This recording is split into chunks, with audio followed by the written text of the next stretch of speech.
morning meetings, the second step lessons and things like that. Just thinking about that. Where does that fit in to your schedule? Diversity, equity, and inclusion, which is something we'll be doing some more work with, is how do we embed that in our lessons throughout our day? And what does that look like? And one of the things that we always talk about is not having students get pulled out of that first instruction. Especially, you know, if there's students needing intervention, they need to be there during that first level of instruction. Then how can they get pulled? Maybe they get pulled during that time. That's that 20 to 30 minute time for, like we call wind block or whatever you're going to, menu time. Maybe they get pulled during some of that time. How does that look? Okay, just things to consider. Again, I'm sure this is not groundbreaking for all of you, but just some kind of reorienting and thinking about our schedules as we move forward. Any questions? Will you be sharing this with us? Yes, I will be. You bet.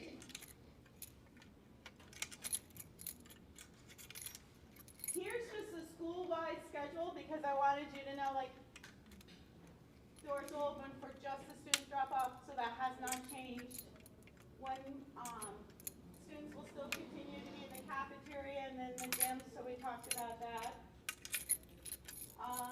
Where breakfast is, and then when the buses release students, and then with the dismissal at this point, we haven't changed anything. So I just wanted you to know, like, the structure within the day, the hours, the minutes haven't really changed. So just wanted you to know that, okay, when you go ahead and start thinking about your schedule. Any questions there? Yes. Is there any thought about doing breakfast in the cafeteria again, like you used to?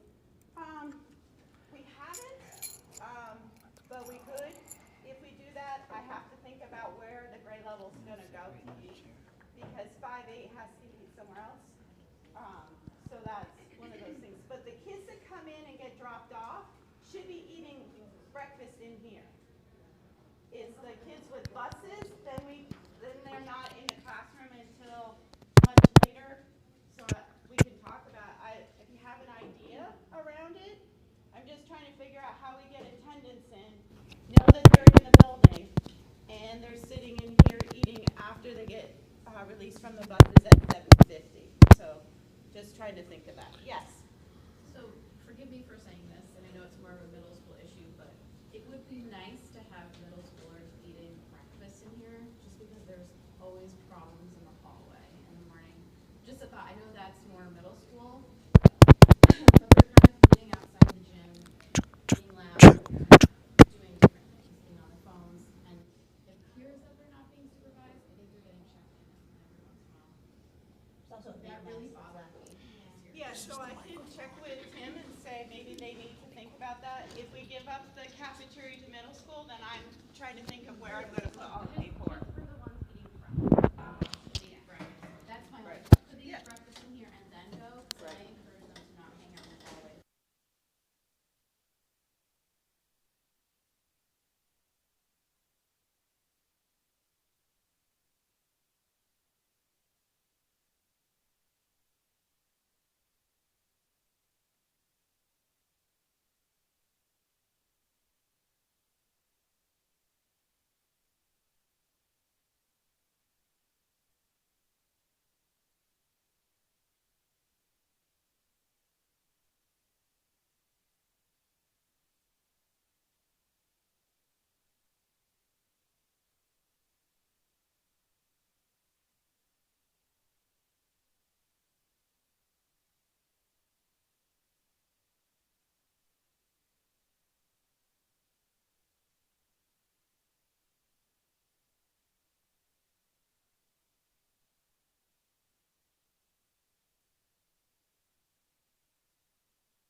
always doing is evaluating the usage and whether or not, how much to spend on some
to be good to go.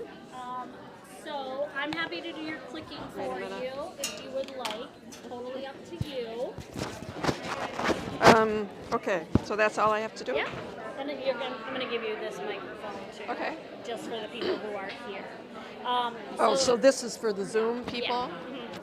So that you don't have to worry about anything. And where they're coming from, Williston and Shelburne and... Williston and Shelburne. Yeah. So just those elementary schools because they heard we were doing this one and they were like, and everyone, the administrators had a fit about that. Oh, really? We'd mess up their morning schedule. Oh. No. Wouldn't want to do no that. No principals. Would you like me to click for you? Is this the clicking here? This is the thing, just the arrows. I don't know. I'm going to be holding this. Yeah.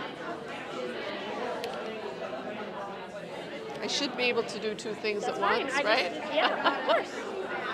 If I can't, I'll ask you. No problem. Do the clicking. And we're going to hand these out. Okay. And I hope I queued you up okay. All right, so looks like it's ready to go. Yep. I guess that's as big as it gets, right? Well, they're not going to be able to see a lot of stuff, but that's the way it goes. They can move their bodies. Sometimes teachers make the worst students, as you I probably know. know already. I know. I've been both. I was a classroom teacher for 15 years. So I watched And by the way, whiteness in Vermont hides a lot of black descendants of black people. Yes. I'm hoping you'll talk about that because some of those children go here. Right? Do they? I mean, you think about I the imagine. people who were in those articles when they talked about it. Yeah. 7 days or whatever it was. I think they're still around here. Well, and a lot of people remember Art Peters. He used to be a school bus driver. Yeah, he's one of them, right? He's a descendant of, Revolutionary War veteran. Okay. I brought multiple backups. I always do. Sometimes I've actually needed them. Hopefully you do not today. Yeah. So I'll just put this stuff here. Okay, so I'm going to be pushing the end one. Okay.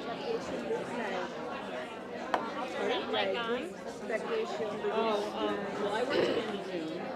Ronald leaves June 30th for Philmont, New Mexico, and then he's back for 24 hours, and then he goes to one of the Virginias for Scout Jamboree, so he's gone all of July. Well, I imagine people aren't all that happy to be here on a national holiday, are they? They see it as a holiday, yeah. So. I'll work a few days in July here. When other people are out and starting their vacation. I used to always say no if people asked me to do it in service. Yeah. Right after school. I would just say no and not do it. Yeah, because people, I addressed that. I don't think you were here yet. I addressed that at the beginning. Like, I know how hard this is. You all have a million things you want to do. Yeah. This is a holiday and this is how we're commemorating it. Yeah. Okay, folks, we're going to get started in like 30 seconds. Should I pass these out now or do you want me to wait? Oh, no, I like them to have it during the presentation, yeah.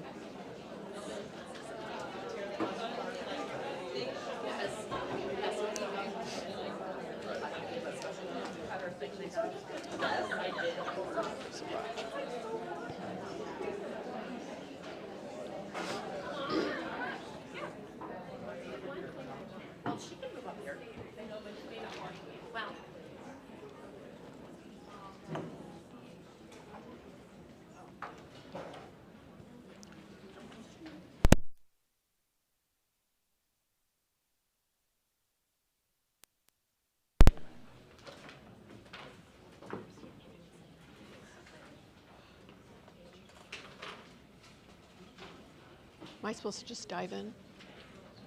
Hi, everybody. I used to live in the Heinsberg town clerk's office. I spent a lot of time there doing the research that I'm going to talk to you about. Sorry you have to be here today, but That's life. I know, I was a classroom teacher for 15 years. I used to always say no when people asked me to do these in the spring, because I just knew it wasn't going to be a great reception. But I'm getting paid for today, so I came. So, hi Williston, hi Shelburne. They're here too somewhere. They're watching. They're watching. Hi everybody. So let's dive in.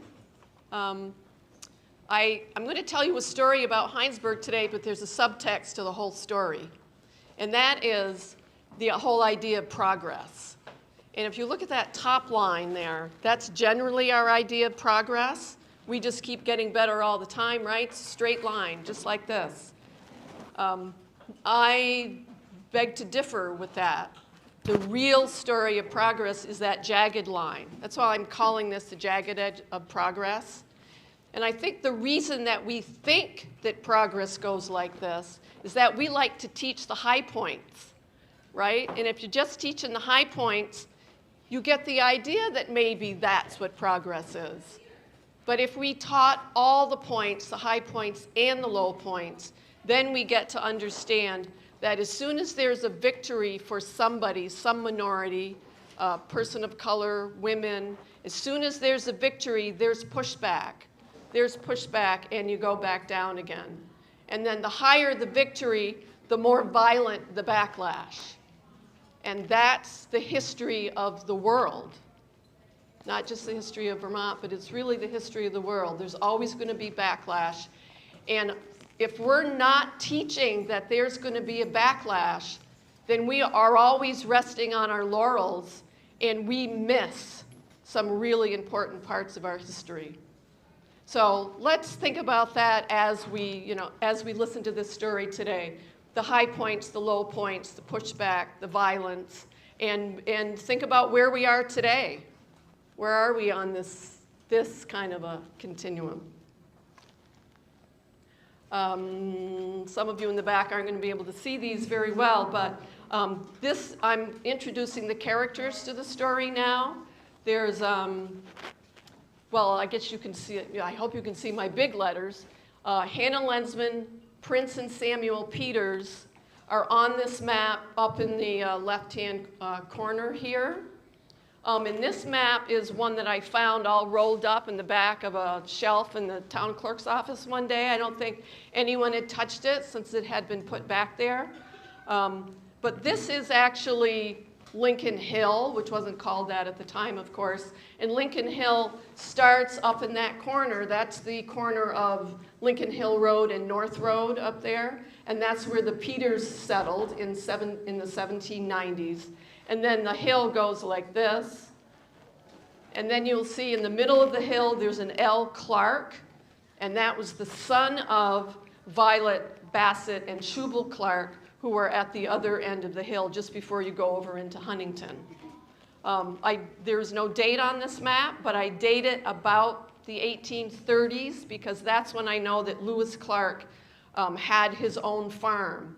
Now, this is a sign. If your sons can have their own farms near your farm, this is a sign that you have made it. You are successful, and the next generation is on their way to being a success. And their descendants should still be here and be leaders in the community. But they're not, because at some point, Lewis Clark, who was a very successful farmer, one of the big wigs in the Baptist church, moves to the Northeast Kingdom. I don't know why, because I haven't found letters from these folks, so I don't know why they moved up there. But I don't think it was an accident that they didn't feel welcome here anymore and they had to move. So anyway, those are the characters, and I love this. Those of you who are close enough can see this little tiny schoolhouse. That's the old Heinsberg schoolhouse, which is now gone, but I think the foundation is still up on the hill somewhere. So here's Lincoln Hill later in 1857. We still had, now you can see the road is there. This road going just like that. There isn't any pointer, right? No. Okay, I'll use my pointer finger. So this road up here, 1857, there's still Peters there, and there are still Clarks. there. But Lewis Clark is not there anymore. That family is gone. The setting today, how many people have been up on Lincoln Hill? So I'm sure you've noticed when you come up from the Heinsberg side that there are stone walls all along the left-hand side there. That's the Peters property, or it used to be the Peters property. So that stone wall was built by Black Hands. And you can still see those up there. And that's this. This picture up here, I went up on Lincoln Hill with a lot of different people because I'm a historian, I read documents, but I needed people to help me read the land. So I went up there with archaeologists and anthropologists and geographers, and it was great fun. And you can do the same thing with your kids if you want. This picture here, to me, it's just a pile of rocks. I didn't know what it was, but the archaeologist I was with said, "Oh, that's a barn foundation."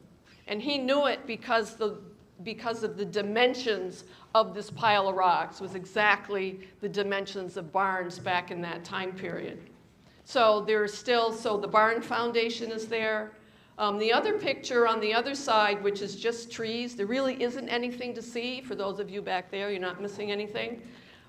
There isn't anything to see because that's the old black cemetery at the top of Lincoln Hill. And it was vandalized and destroyed within living memory. People remember what it used to look like. Now there's nothing there except, I think my next picture shows what's there. There's some shards on the ground of monuments that had been totally broken up. And people said that other people took the gravestones and they used them as like door stops or something like that, the ones that weren't totally destroyed. So this is all within living memory. People say there's no racism in Vermont. Well, we all know that that's not true.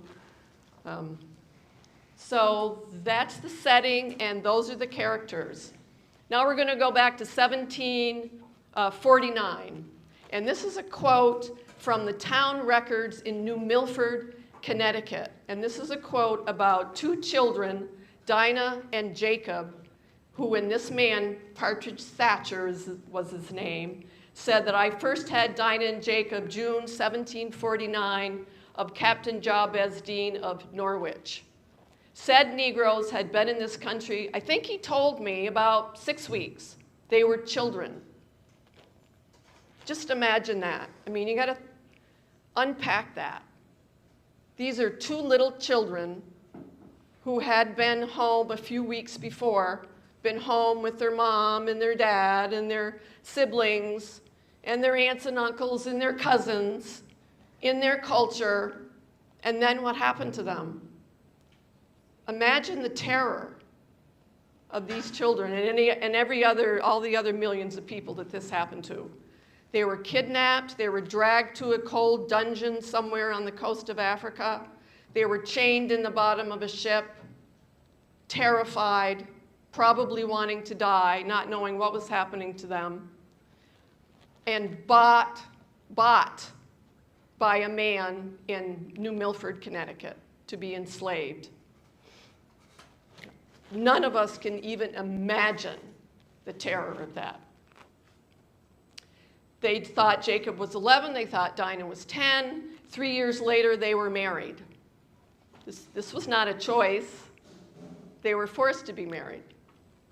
Now, the reason I'm talking about Jacob and Dinah is because they're the grandparents of Shubal Clark, who came here to Heinsberg. So his grandparents were kidnapped, enslaved, and they had 9 children. They were all enslaved to the Thatchers, and one of those children had Shubal Clark, and it's a mystery why his last name is Clark. There's discussions one way or another about who this Clark was, but we don't know. And during the Revolutionary era, there were black and white regiments. They were not segregated during that time. Remember, let's think about high points and low points. There was no segregation during the Revolutionary era. Then this is a quote by a Hessian soldier saying that no regiment is to be seen in which there are not Negroes in abundance, and among them able-bodied, strong, and brave fellows. The Revolutionary War was a biracial event, and blacks were fighting in that war for freedom, because they were told that if the Americans won the war, that they were going to get rid of slavery. They were going to abolish slavery. British said the same thing. So every black soldier, and this includes Prince Peters, one of our characters today, he was a Revolutionary War veteran. He fought for Massachusetts. They were fighting for the emancipation of all slaves. But that didn't happen, right? We get the Constitution. Enslaved people are 3/5 of a human being. It was very demoralizing that it didn't happen. Now, I don't know if Prince Peters had ever been enslaved. I have not been able to find any evidence of that, like I have with Shubal Clark. But if he had been, he probably won his freedom through fighting in the Revolutionary War. And here's his pension. This is how I know he was fighting. In that time period, every military person didn't automatically get a pension. You had to really need the help of your government. So you had to have letters saying, yes, this person is a good person, he's not lying, yes, he really does need the help of his government. And so here is evidence that he did need the help of his government. What I love about these military pensions is it gives you all kinds of information. It listed all of his children, listed their ages. This is so important for a historian to try to figure out and follow these people and try to figure out what their lives were like. But he says he's following the occupation of a farmer. The Peters had 50 acres at that corner. Sometimes a little bit more, sometimes a little bit less. But the Peters had land down in that area until way into the 20th century. They were a descendant of the Peters. Art Peters used to be a school bus driver. Does anybody remember him? Some people say, oh yeah, I remember him still. And there are a lot of Peters descendants around here. And we need to remember that our whiteness covers a lot. There are a lot of Peters descendants all around that could be sitting in this room today because they don't have black skin anymore. And a lot of them don't even know it because it's been hidden in their family that they were descended from blacks. And oh, by the way, if you want, there's a food truck in Milton, Vermont called Humble Revelry. There's a black chef in there, and he's a direct descendant of Prince Peters and Hannah Lensman's. But if you want to go visit him, Humble Revelry, big red food truck in Milton. So the revolution was a high point. They're fighting as equals in non-segregated regiments. They're fighting for the abolition of slavery. When that didn't happen, this is one of those low points. They slipped back. They were very disappointed. They had to find other places to live. And a lot of black soldiers and white soldiers moved to Vermont after the Revolutionary War. A lot of them had seen Vermont during the war, and it looked like a good place to come and farm because there weren't that many people here yet. So a lot of people moved to Vermont afterwards. And this is a quote by John Lewis. He was the biographer of Charles Bowles, who was a black Free Will Baptist minister in Huntington, who started his church in 1810. And his biographer said, "Those who had served so nobly sacrificed their time and strength in the common cause were obliged to return to their homes unrewarded." So Prince Peters, who I know fought in the war, and Shubal Clark and his wife Violet, who I don't know if he did or not because he has no pension. So I don't know if he fought in the war or not. They decide to move to this town. They moved to Heinsberg. And they moved to a place that had no, you can tell from that first map I showed, there was no road yet. No road had even been surveyed.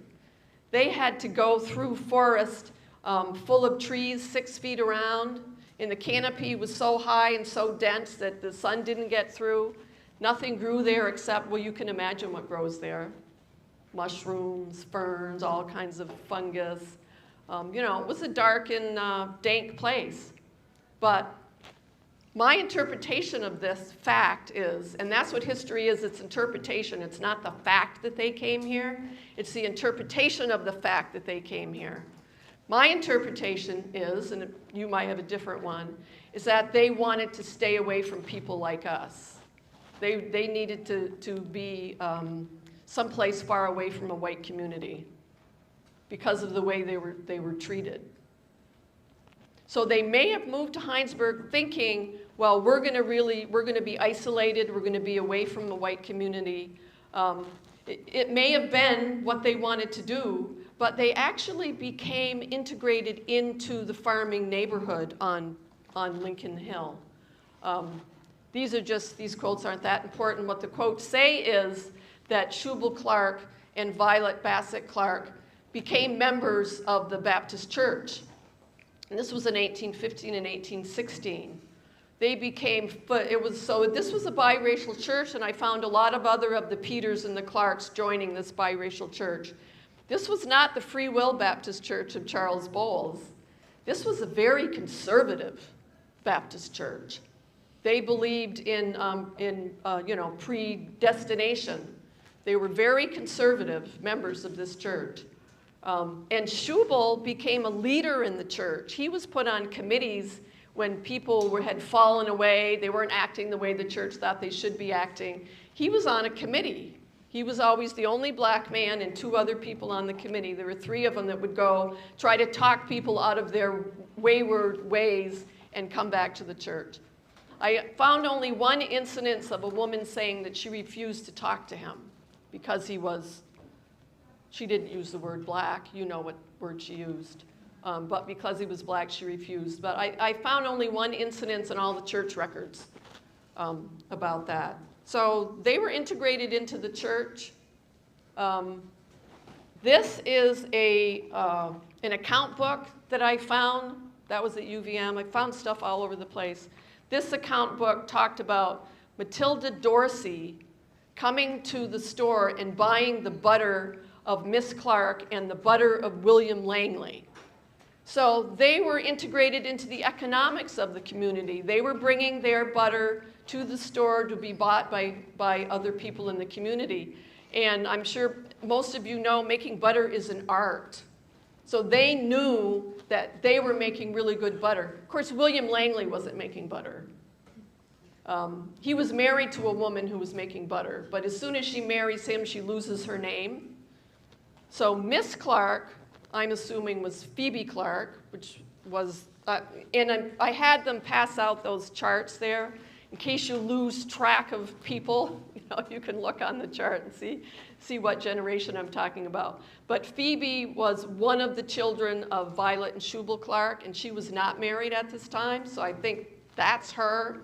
And I think the other woman making the butter was Elmira Clark, because Elmira married William Langley from Rutland, and he moved here. It was very interesting to me. I found only one incidence of a woman marrying somebody and moving away from Lincoln Hill. All the other people who got married, their spouses came to live on Lincoln Hill. So I think there was something very special about that community, that was happening. This is not a scene that we usually think of as a Vermont scene. There's a black woman churning butter in her kitchen. So they were integrated into the church. They were integrated into the economics of the community. They were also made the little Huntington schoolhouse in Huntington biracial. And this is a document that shows here. The first name there is William Langley. William Langley had 2 children going to the school in 1829. And they were always, all of these, I never found the Heinsberg records. I don't know what happened to your Heinsberg school records. I never found them. But I did find the Huntington school records. And the Langley children were always right in the list. After a while, however, they were dropping out of the list, and names were just written down at the bottom, at the very bottom of the piece of paper. Again, there's a fact. We have to interpret the fact. I don't know. I don't know exactly why they were dropping out like that. But one clue is what was happening to people's minds during this time. After the revolution, our founding fathers had to do something to let them off the hook of hypocrisy, that they were fighting for equality and still enslaved people. And what started bubbling up from that hypocrisy is, oh, they have to be slaves because they're inferior to us. They're inferior by birth to us. Before the revolution, people certainly thought people who weren't white, people of other cultures, were inferior culturally. It could be taught out of them. It was only culturally. Their culture was inferior, not the human being. After the revolution, this is called scientific racism. Now people are starting to think, oh, wait, they're inferior because of the way they were born, and there's nothing anybody can do about it. So we'll make them servants, and we'll kind of take care of them, and we'll make them slaves. In the North, they called enslaved people servants. So you'll see that a lot, servants. And it didn't really mean it meant they were servants for life without any pay is what it meant. So here's a picture, and the picture in the middle is a white man. That's the model. That's the model. They're the best. They're superior. White supremacy. And then off from that goes other people. Of course, women don't even make the chart. Forget about women. But here are, as you move away from that white face, everybody gets darker and darker, right? So this is something sort of like certain media personalities just keep saying the same thing over and over and over and over until we all start to believe it. That's what happened with scientific racism. You say it over and over and over, you show the pictures over and over and over, people start to believe it. So by the 1830s, when the Langley names start dropping off the list of the school children, this is firmly embedded in people's minds. And not just white people's minds. Black people, some black people start to believe it too. You hear it enough, you start to believe it. So that's going on at the same time some of these other things are going on. And what's really interesting to me is I found this church record, and this is 1837. Remember, firmly embedded in everybody's minds is this scientific racism, white supremacy. And then here's a list of all the richest people in the Baptist church. And right here is Lewis J. Clark. I looked at that and I said, wait a minute. He was thrown out of the church a few years ago. And I'm sitting there saying, why is he back? And he was thrown out of the church because a committee went to him. They didn't try to bring them back from their wayward ways. They just kicked him out of the church. They went to Lewis and his wife, Ruth, and they said, you have been lodging together, which is against the Bible. So we are kicking you out of the church.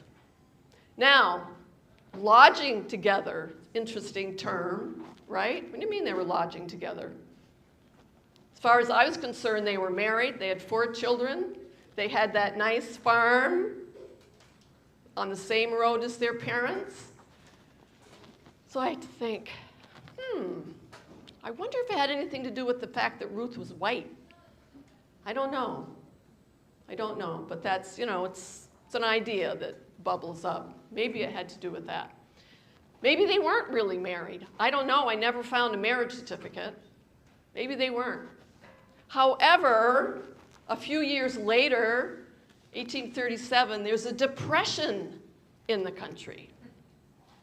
So cynical me looks at the list and says, oh, well, Lewis had money. And they came back, they said, oh, we're sorry, we made a mistake, please come back to the church. That part is in the records. They did. They apologized. We made a mistake. Come back. Lewis came back right away. It took Ruth 5 years. She was probably a little more pissed off than he was. I don't know. But so he came back to the church, and here he is in the middle of a depression, in the middle of raging white supremacy, scientific racism. Here he is, a proud member of the Baptist Church of Heinsberg with $1,171, which was quite a big sum back in those days. So it's not always monolithic, you know. So there were horrible things going on, and there were some things that weren't so horrible, you know. But we have this ups and downs. Oh, well, you can't see that, but Lewis Clark becomes the executor. When Schubel dies, he becomes the executor of his mother's estate. And what I like about documents like this, and if you ever want to use these in your classroom, you're welcome to use them, is that this is Violet's dower, and her son was supposed to be, you know, the executor of the estate, making sure she got everything that she wanted. But he obviously was dragging his feet. And she wrote to the judge and said, I'm not getting my dower. And this letter is from the judge saying to Lewis, okay, get your act together. Here are the things that you're going to make sure your mother gets. And this is the list of stuff that she got. And what I love about it is how she was using the law to make sure she got what was coming to her. One of the interesting things here is that she gets 100 sap buckets. So as I'm filling in my imaginary picture of the farm up there, now I can fit in a sugar bush. I know they're sugaring. These are black Yankees. They didn't bring any sort of black culture up here to Vermont. They brought black Yankee culture. So they're up here, they're doing the same thing that the white farmers are doing. And there's all sorts, they have a loom and they have 3 spinning wheels, which is really good. I mean, this is a successful farm family up here. These documents show. And I brought a group of 8th graders, maybe there was a 7th grader or 2 in the group, I can't remember, from Shelburne up to Heinsberg. And those kids got so interested in the charts that I showed them. I almost took them out of this presentation, but I wanted to make sure to say, the kids were really interested. They were looking at it and saying, oh, what does that mean? Oh, look at that, look at that. So that was interesting to me. But as time goes on, there is some lowering expectations happening up there. So this house, which is still standing, I don't know, anybody ever noticed this house when you're going up? When you're going up from the Heinsberg side, you're up and you're starting to go down the hill.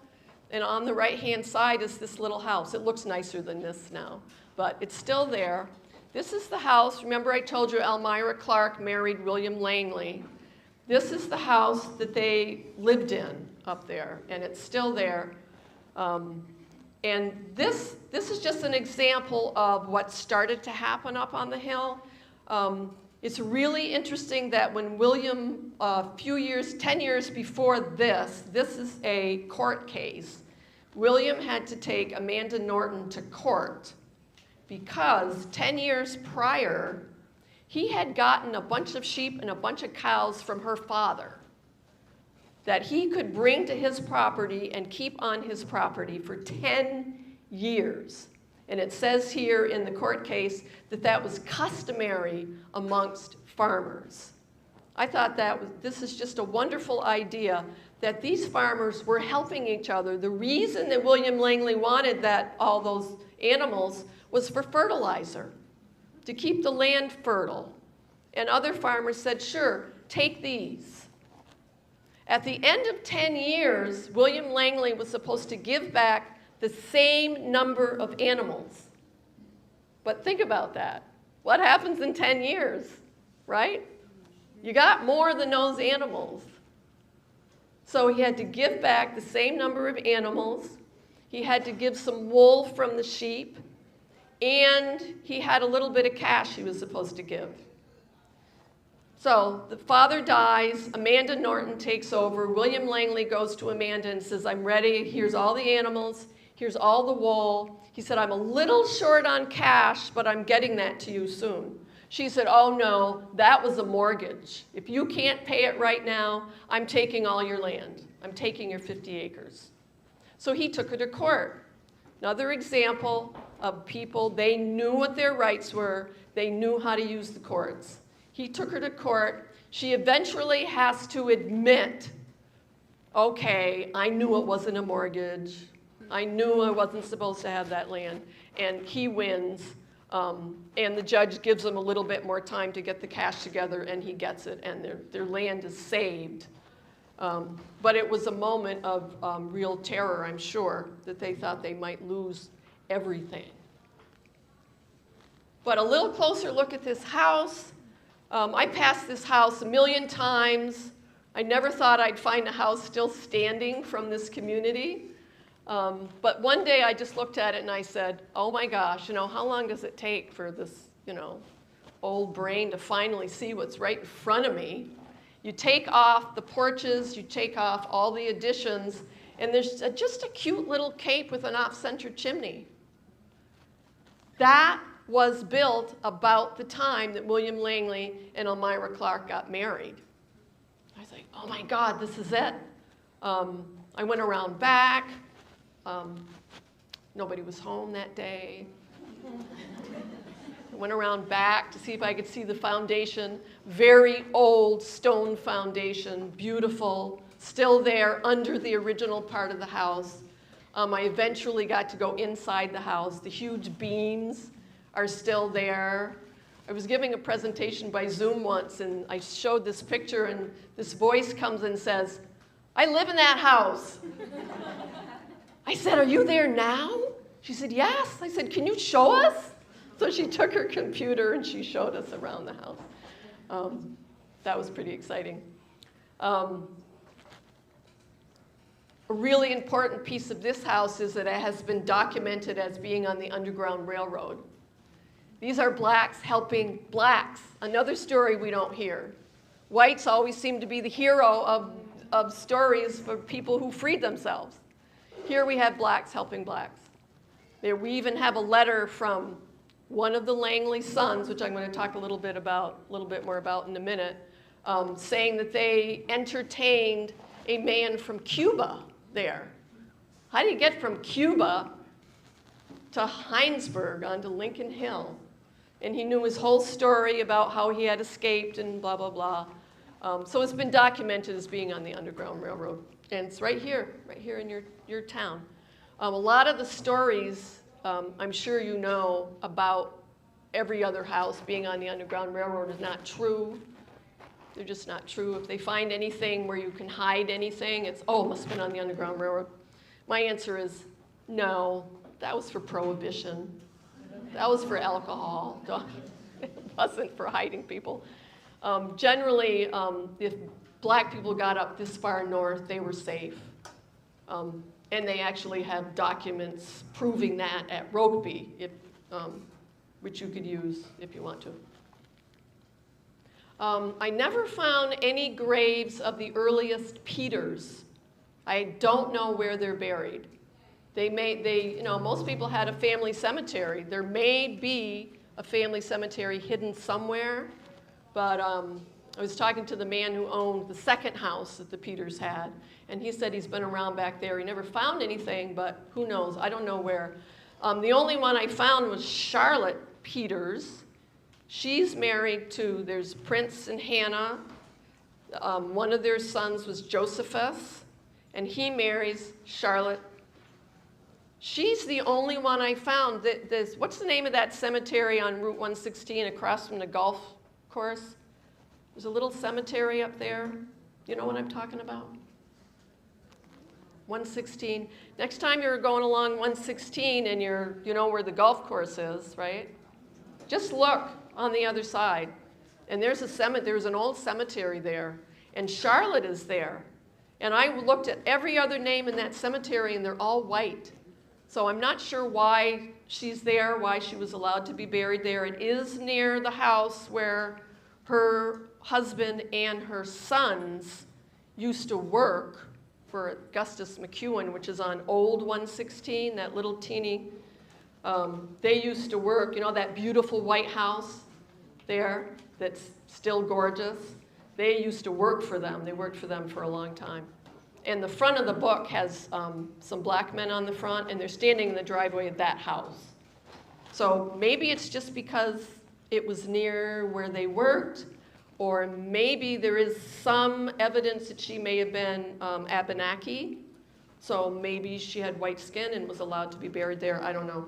Again, it's interpretation. Interpretation is history, and your kids can interpret history, and you can. We all can. Oh, here they are. Here they are now. I know when I first looked at this picture, I'm like, well, it's kind of shaded, maybe they just look black. But no, this picture is hanging in that house to this day, and on the back of it was a letter saying who these people were, and these were the Peters men, and they worked for Augustus McEwen, who was probably the richest man in the community. And the letter talked about how when Augustus McEwen died, they were to lower him into the ground and bury him, and it said they did do that, but they're not sure how much they got paid for it. So they got paid to do it. Those are the Peters, and these are the people who are still around, descendants still around. This is another chart I showed those 8th graders, and they really liked it. I'll just tell you what they really liked was, this is 1860. This is an agricultural census. Every farm didn't get on the agricultural census. Only the ones who was a real going concern, successful farms got on the census. And this is the farm of the Clarks that are up more on the Huntington side. And the reason that a lot of people tell me their farm was more successful is they got 4 hours more sunlight up there than down at the bottom of the hill where the Peters were. And they came before the Peters, so they had chosen a really good spot to have their farm. But so those 8th grade kids looked at that, and what really jumped out at them was they said, 450 pounds of maple sugar? Yep, 450 pounds of maple sugar. 1860, this is 1860, remember. The Civil War is going to start soon. People were boycotting anything made by enslaved peoples, which meant cotton, and it meant white sugar from the Caribbean. So I have a feeling they may have been tapping into that new market. Pun intended. They were tapping into that new market, and they were probably selling a lot of maple sugar.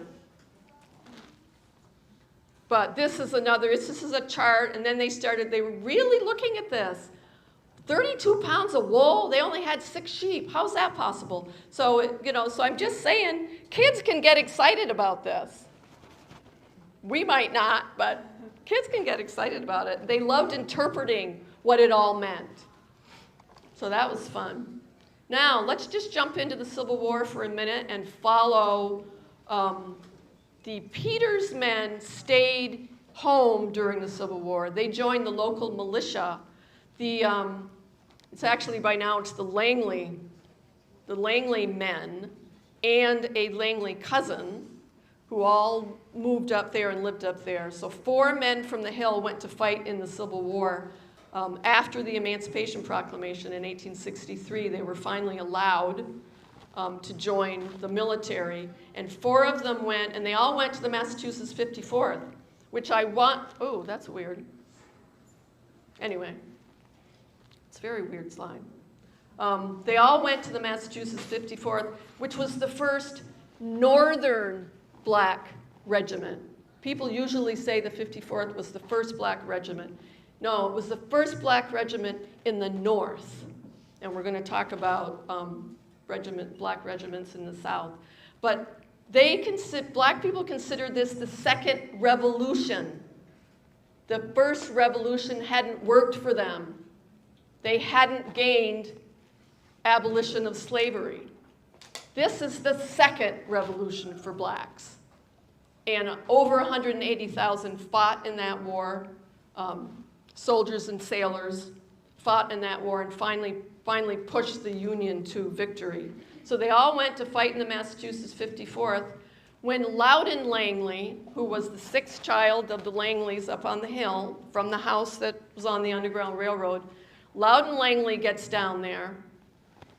He notices that there is a black regiment down there that has been, this is 1863, they'd been armed and in the field already before the Emancipation Proclamation. There were 3 black regiments armed and in the field already. One from Kansas, one from Louisiana, and one from South Carolina. South Carolina was called the South Carolina First for a while because they were the first black regiment, and this was before the Emancipation Proclamation. They were actually at the ceremonies of the reading of the Emancipation Proclamation in South Carolina the day that it was read. January 1st, 1863. They were there to receive the colors. In uniform, armed. They were already fighting. Loudon Langley says, I want to be in that regiment. They were the first. I want to be in that one. He asked for a transfer. He's transferred to the South Carolina 33rd. When they first were formed, they gave him these uniforms with the red pants. They hated these red pants. They said, are you kidding us? The enemy can see us from a mile away. But it was patterned after the French Revolution. But they did get rid of these, and they had much more sensible uniforms. So Loudon Langley, let me just do this for a second, ends the war, fighting in the South Carolina 33rd. Of course, we all know how the war ended. Abolition for everybody. Finally, abolition for the enslaved people in Texas. So this is a high point, right? This is a real high point. However, there's the inevitable backlash. Lincoln is shot. Andrew Johnson, who's a white supremacist from Tennessee, becomes president. He immediately starts pardoning all the traitors to the country who started a war that killed over 750,000 people. He starts pardoning them right away. Congress is not in session, so this is called presidential reconstruction. Any blacks who gained land, Sherman gave a lot of land away when he went through the South. He gave it to blacks. He set aside a whole part of our eastern seaboard for blacks. They banded together, they built houses, they were running farms. Andrew Johnson, one of the worst presidents in the history of our nation, he takes it all away. They start the states, the new Confederates, well, they were old Confederate states who have now all been pardoned by Johnson, starts writing black codes. It was neo-slavery, what was happening down there. However, Congress comes back into session, and Congress had a backbone. And what Congress said was, no, we're not going to allow any of this. And if you want to be accepted back into the Union, each southern state has to rewrite their constitution. And it must include the 13th, 14th, and 15th Amendments. They all must be accepted by the states. So all the states have to have constitutional conventions. And this is a picture of the South Carolina Constitutional Convention. There were many black men there. A lot of them were formerly enslaved. A lot of them were not. But what I have here is a list of the people from South Carolina, from Beaufort County, South Carolina, the town of Beaufort. We have in the list L.S. Langley. So here's Loudon, S stands for Schubel. Loudon Schubel Langley from Huntington is at the 1868 Constitutional Convention in South Carolina, rewriting the Constitution.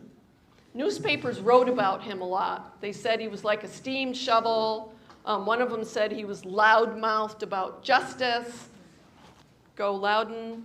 And this is a beautiful picture of that convention. A lot of pictures of that convention have caricatures, have horrible pictures of the black people, and they have them drinking and smoking and their feet up on the desks.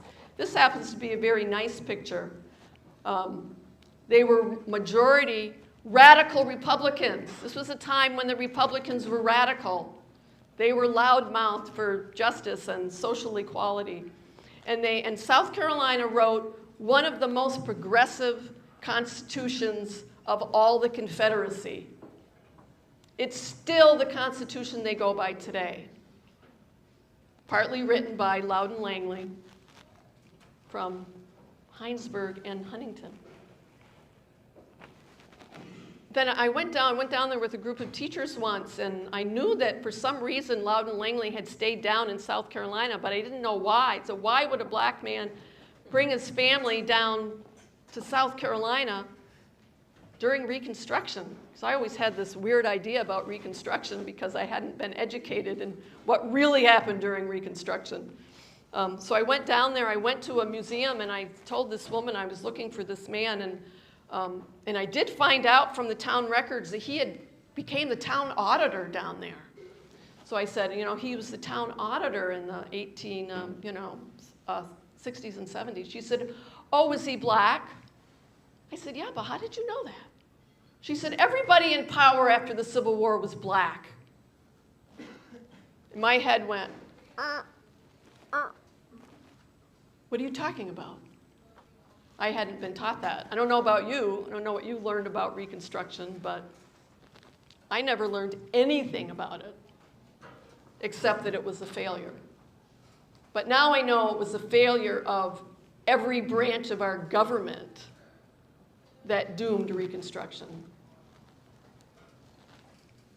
So he was an auditor, which meant he was taking land away from people who couldn't pay their taxes, which meant they were Confederates or former Confederates, taking their land, selling it at auction to other people, a lot of black people, majority black down in Beaufort, South Carolina at that time, which of course put a target on its back. They instituted taxes in order to reconstruct the South. They weren't getting any federal help, so they started taxes. It enraged the former plantation owners. It enraged them that they have to pay money that might help black people. By the end of Reconstruction, I mean, the blacks down there had been in power for about 10 years. There were blacks in at every branch of the government, from local to state to national. There were blacks in the Senate. There were blacks in the U.S. House of Representatives. There were black lieutenant governors, secretaries of state, treasurers, auditors, accountants. They were in every branch of government. But when Hayes took over as the president, the deal he made with the South was, you can have local control back. And the federal government stepped away, took all the remaining troops out of the South, stepped away. And what happened was, in South Carolina, Wade Hampton, who was a white former Confederate general who had lost the election to a black man for governor, got on his horse with his whole army and rode into Columbia and kicked all the elected blacks out of office. And then he kicked every black who was in any state office out of office, which meant Loudon Langley, for one, lost all of his jobs. He was on the school board. He was the first superintendent of education ever in South Carolina. He was the town accountant. He lost all of his jobs, every one of them. Even though, these are just a couple quotes from men who were down there, said, we had reconstructed the South. We had done this, we had done that, we had done that, we had rebuilt this, we had rebuilt that. And there's a quote here from Du Bois that says, if there was one thing that South Carolina feared more than bad Negro government, it was good Negro government. Because it would belie white supremacy. If blacks could do just as well as whites, then whites weren't superior. So they had to get rid of these people. They had to make sure that blacks could not do well. They had to make sure of it because we're superior, right? Okay, thanks. I'm almost done. So after this happens, and it happened in every southern state, this was after at least 10,000 blacks had been murdered by whites because they were trying to start businesses or voting or something like that. Finally, Reconstruction is over. Probably one of the worst times in our country's history started.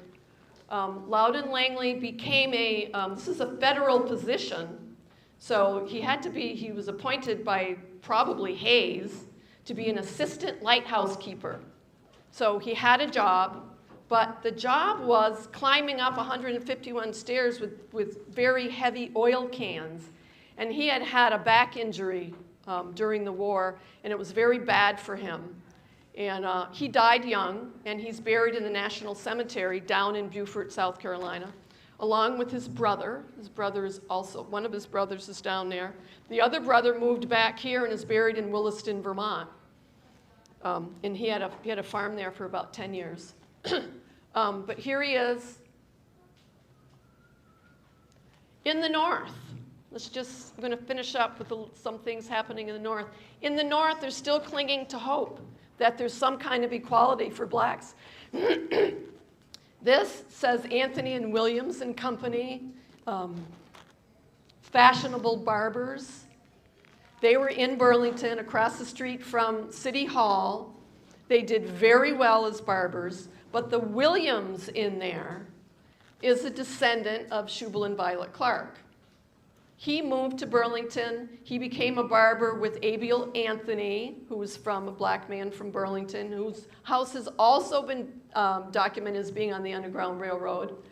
And their son, this is their son, George Walter Williams. This is his graduation picture in 1909 from the University of Vermont Medical School. This is 1909. Still clinging to hope in the North. There's still things they're still progressing. Things are going well. It was in 1915, after that movie Birth of a Nation, that the Klan was reborn and things started going down again. That was another one of these violent pushbacks because there are victories. This is Ida Langley Proctor, is the daughter of Loudon Langley and his wife Jane Anthony. And on the other side, there's a picture of 4 astronauts. Do you remember the inspiration for a couple years ago, the first all-civilian crew to pilot a ship in outer space? I don't know, it didn't get a big splash. But on board, it also had the first black woman to ever pilot a ship in outer space. Her name is Sion Proctor. She's the second from the left. She's a direct descendant of Shubal and Violet Clark from Heinsberg. Direct descendant. I often get choked up at this part. Just imagine the arc of that life. From kids in Africa, kidnapped, enslaved, 3 generations enslaved. They come to Heinsberg. They're successful. They spread out all over the world, including Ohio, which was where Ida moved. And then she goes into outer space. It's great, and she has a lot of she brought art up there. This would be a cool thing for your kids to look at her website. She does a lot of art, outer space art. What does she call it? Now I'm forgetting what she calls it. She has a really cool name for it. It has to do with art and justice, and so just look up Sion Proctor. She hasn't been to Heinsberg. Her brother has. Her brother has come and visited and seen the house where his ancestors used to live. But whose stories do we memorialize? And whose stories do we destroy? This statue over here is a statue of Wade Hampton in Columbia, South Carolina. He's the one that went riding in, guns blazing, and threw everybody threw all the blacks out of office. They were going to go to Washington that year. If they didn't get what they wanted, they threatened getting on their horses and attacking the Capitol in Washington. That didn't happen until 2021, right? But I think it's the exact same theme throughout our history. So they're memorialized all over Yin Yang, right? This picture on the other side, those of you who can see it, it's kind of cut up on the top, right? It's cut off. This is a picture of some of the Peters. This is Jane and Lyman Peters. When they died, when one of their sons died, people from the family went to the house, taking everything out of that house that would prove that they were descended from blacks, and they were burning it. They had one of those big tin things, and they were throwing things in there, burning them up. This is in the 20th century. A cousin saved this picture from the fire. Why is it that they're ashamed of being descended from a Revolutionary War veteran, from pioneers who settled Lincoln Hill and became a part of the community? Why is it that they're ashamed? We have to ask ourselves that. Why is that? Anyway, there's the marker. I've been using this same slide for 10 years, and on the side I've got what will happen next. That's because I know this. I know that. It said, what will happen next? It's 2010. Who's president? We have a black president. This is the greatest victory of all times. It's also going to be the greatest backlash, or one of the greatest, right? And that's what's happened, and that's where we are today. We do have progress. It's just that it's beware the backlash. And teach your children about the backlash. Because we can't have anybody resting on their laurels saying, oh, look, we made it, which is, you heard all over the place in 2008, right? We made it, we have a black president, we're post-racial. No. Those are the times when you have to be more on guard than ever.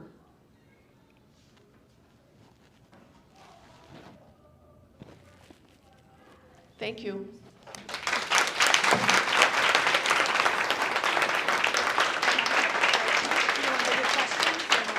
Sure, if you have time.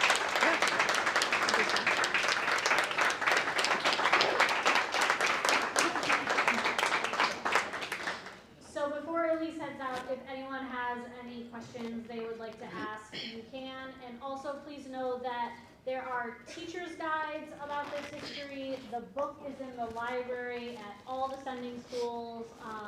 So just so you know, the resources are there for you. If anyone has any questions. Do you have the second edition? I don't know if this school does. We do at CVU, but. Because the second, I didn't know that Shubal Clark had been enslaved. I did not know that New Milford history when the first edition was published. So it's the second edition. It says with a foreword by Emily Bernard down at the bottom of it. That one has more things that I didn't know back then. Anybody have a question? I do. Yes? And it's more semantic than history, and I don't know if you can answer that, but you were reading something and you were saying negros, and then you were saying blacks, and sometimes I hear people that think that that is not appropriate, and I just want to know if you could clarify that for me. About Negro? Negros and Yes, blacks. when I said Negro, it was because it was on the primary document, that's what it said. But can we use that term now? Well, I use it if it's on the documents, if it's on the primary documents. Just regular conversation, I wouldn't use it. What about blacks? As a matter of fact, we had a Negro brook down in Townsend, which I It's part of the fight to get that changed. And it was changed to a black Revolutionary War veteran's name, he and his wife, who lived in Townsend. Black. Blacks. I use black because that's what the majority of people of color that I know like to be called. So I like to call people what they like to be called. You know, I listen. I don't know. Some people prefer African American. You know, it just depends. Depends on the person. You didn't tell them the Thatcher thing, but it's the Thatcher and Waterbury. Oh, the Thatcher. Oh, yes, I can. So Partridge Thatcher, who owned Shubal Clark and his family. Thatcher Brooks School was named after him. And when they found out they were named after an enslaver, they changed the name. And you might not have heard about it because it was so peaceful and lovely. The high school kids led the whole thing. And it was all done on Zoom. It was during the, you know, the worst of the pandemic. And they just quietly changed the name. What's the name now? What'd they change it to? I forget. Brookside. Brookside. There we go. Brookside. Yeah. Yes. I know that there's been conversation about changing the name of Lincoln Hill to Clark Hill or whatever, blah, blah, blah. And I know that there was a big thing on Front Porch Forum and people were, I guess the landowners on that hill were being asked, how do you feel about this? What's your feedback? Blah, blah, blah. Mm-hmm. I don't know if you were involved in any of that or you know anything about that or if that's moving forward or if that has kind of. Yeah, the question is about changing the name of Lincoln Hill Road. And there has been some movement. I mean, nobody wanted to do it fast. They first contacted people on the Hill to see what they thought about it, because it's a pain to change your address, right? To change your address. So where that is right now, I don't know. Yeah, it's the conversation is always there. And the conversation is also around about, there's a small group of us who've cleaned up that cemetery. The owners know it's a cemetery. They're very happy. They're not ever going to do anything with it. They know it's sacred land. We've cleaned it up. We've had ground-penetrating radar in there looking for the numbers of graves. They haven't finished that yet. And at some point, we'd like to put a monument there, some kind of a monument where we can put all the names of all the people that we know were buried there on the monument. There used to be a very big monument to Shubal Clark. That was one of the monuments that people remember. So we'd like to put back a monument with a lot of names on it. We'll see what happens with that. You need money, right? Yes? Do you know why it was called Lincoln Hill? It wasn't called Lincoln Hill until after the Civil War. It starts showing up on maps sometime 70s, 80s. Now I'm trying to remember when it starts showing up on maps. But I think they just called it that after Abraham Lincoln. You know, let's get rid of the name it's called now, which was N Hill, and which, by the way, a lot of people still use that. It was amazing to me when I started my research. I went to the town clerk in Huntington first, and I said, you know, I told her what I was looking for, and she said, oh, you mean, I mean Lincoln Hill? So a lot of people still call it that, but yeah, there has been talk of changing it to maybe Peters Clark Hill or Clark Peters. I think Clark Peters sounds pretty good. But that's a long process, and it's not just local; it's also state and national before you get an okay for that. So I don't know exactly what's happening. Yes? I am curious, what happened to the farms themselves? Did they continue to be farmed? Did they pass out of the families? And the bloodline does continue within the village, right, within the town? Yeah, and yeah, all over. All over Vermont? They're all over Vermont. The Peters are all over Vermont. The Clarks seem to be all over the world. Yeah. And out of this world, right, in outer space. But the farms, they were, all the land that the Clarks owned was sold to the Rosses. And now if you go up there, you'll see a sign, you'll see Ross Ross Hill, private. You know, you'll see the Ross name up there, but you don't see the people who, you know, preceded them. The Peters just gradually sold their land away, started working for other people. You know, but as I said, they had land, Art Peters lived on that land until he died, 1970s, 80s, I think he died. And then that was the last of the Peters to own land. Yeah. But they're not being farmed now. Yep. Okay. Thank you, everybody.